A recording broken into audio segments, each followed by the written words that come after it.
تو آج ہم عمیرہ احمد کے مشہور ناول شہرزاد پر ایک گہری گفتگو کر رہے ہیں۔ ہمارے پاس اس ناول کا ایک تفصیلی تجزیہ ہے اور ہم کوشش کریں گے کہ اس کے جو مرکزی خیالات ہیں، کردار، علامتیں، ان سب کو سمجھیں۔ جی بالکل۔ اور یہ صرف ایک عام محبت کی کہانی نہیں ہے، یہ تو ایک آپ کہہ لیں روحانی تمثیل ہے۔ اچھا۔ ہاں، یہ فلک شیر افغان جو مرکزی کردار ہے، اس کے سفر کے ذریعے ہمیں دکھاتی ہے کہ یہ جو ظاہری خوبصورتی ہے اور اندر کا خالی پن ہے، یا پھر دنیاوی محبت اور اللہ کی محبت، ان میں کیا کشمکش چلتی ہے۔ تو مقصد یہی سمجھنا ہے کہ کیسے کوئی نفس پرستی سے نکل کر وہ روحانی بیداری تک پہنچ سکتا ہے۔ بالکل۔ کہانی کے شروع میں اگر دیکھیں تو فلک ایک ایسی لڑکی ہے جس کے پاس سب کچھ ہے، خوبصورتی، دولت، آرٹ کا شوق، لیکن وہ اپنی ذات میں، مادیت پرستی میں جیسے گم ہے۔ اس کا اپنی شکل و صورت پہ غرور، محبت کے بارے میں اس کے خیالی تصورات، یہ سب کہیں نہ کہیں آج کے دور کی عکاسی بھی کرتے ہیں۔ ہاں، اور وہ جو اپنے مثالی مرد کا مجسمہ بناتی ہے نا، وہ بڑا دلچسپ پہلو ہے۔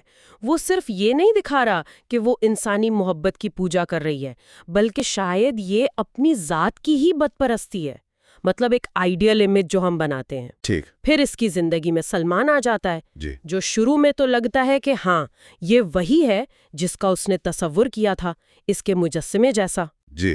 لیکن پھر وہ بے وفائی کرتا ہے، کسی اور کی محبت میں گرفتار ہو جاتا ہے، اور وہاں پھلک کی دنیا جیسے بکھر جاتی ہے۔ ہاں، یہ بہت اہم موڑ ہے، لیکن دلچسپ بات یہ ہے کہ کہانیاں ختم نہیں ہوتی۔ یہ جو دل ٹوٹنا ہے نا، یہ فلک کی روحانی بیداری کا آغاز بنتا ہے۔ اچھا، آغاز؟ جی۔ سلمان کی بے وفائی وہ مایوسی ہے جو اکثر تزکیہ نفس کی طرف لے جاتی ہے، مطلب اپنے آپ کو پاک کرنے کا عمل۔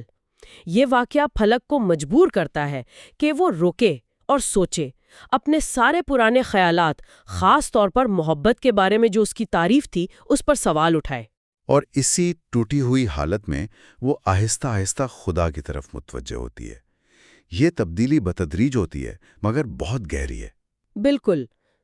اسے پھر احساس ہوتا ہے کہ وہ اپنے بارے میں کتنا کم جانتی تھی، زندگی کے بارے میں، اور سب سے بڑھ کر اس ہستی کے بارے میں جو اصل غیر مشروط محبت کرتی ہے، یعنی اللہ۔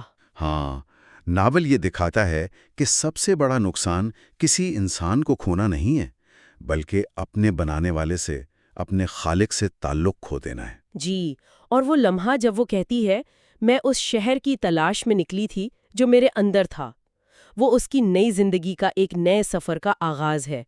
وہ اپنے اندر کے شہر کو، یعنی شہرزاد، اپنی روح کے شہر کو دریافت کرنا شروع کرتی ہے۔ ناول میں کئی علامتیں بھی استعمال ہوئی ہیں میرے خیال سے۔ جی، بہت خوبصورتی سے، جیسے وہ مجسمہ جس کا ہم نے ذکر کیا، وہ نفس پرستی اور انسانی یا اپنی ذات کی بت پرستی کی علامت ہے۔ اور آئینہ؟ مت ہے اپنے آپ کو دیکھنا، اپنی باطنی خامیوں کی پہچاننا، اور پھر اندھیرے سے روشنی کا سفر۔ یہ تو واضح طور پر جہالت سے معرفت کی طرف روحانی سفر ہے۔ عمیرہ احمد نے صوفیانہ تصورات کو بھی بڑی خوبصورتی سے بنایا کہانی میں۔ ہاں بالکل، عشق حقیقی یعنی اللہ سے محبت، فنا فی اللہ یعنی اپنی ذات کو اللہ میں فنا کر دینا، توکل یعنی اللہ پر مکمل بھروسہ، یہ سارے تصورات کہانی کا حصہ ہیں۔ اور نانی کا کردار، وہ ایک طرح سے روحانی رہنما ہے جو بہت پیار سے، حکمت سے فلک کو راستہ دکھاتی ہیں۔ تو اگر ہم اس ساری گفتگو کو سمیٹیں تو بنیادی سبق کیا نکلتے ہیں؟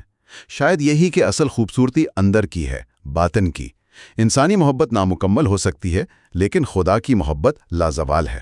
جی، اور یہ کہ کبھی کبھی زندگی کی بڑی مایوسیاں، دل کا ٹوٹنا، یہ روحانی بیداری کا دروازہ کھول سکتا ہے۔ اور جب انسان خود کو کھو دیتا ہے تو وہ اپنے خالق کو پا لیتا ہے۔ بالکل۔ خلاصہ یہ ہے کہ شہر ذات ہر اس شخص کے لیے ایک آئینہ بن سکتا ہے جو زندگی میں کہیں نہ کہیں دنیا اور دین، نفس اور روح، یا دھوکے اور حقیقت کے بیچ میں کھڑا ہے۔ یہ ایک یاد دہانی ہے کہ زندگی کا سفر صرف دوسروں کو تلاش کرنے کا نہیں ہے، بلکہ اصل سفر تو خود کو تلاش کرنے اور اس کے ذریعے اللہ کو پانے کا ہے۔ اور آخر میں سامعین کے لیے ایک سوال چھوڑ جاتے ہیں، کیا یہ ضروری ہے کہ حقیقی خودشناسی اور خالق سے گہرا تعلق ہمیشہ تبھی ممکن ہو پاتا ہے جب انسان دنیاوی محبت یا اپنی توقعات میں شدید مایوسی کا شکار ہو؟ اس پر سوچئے گا۔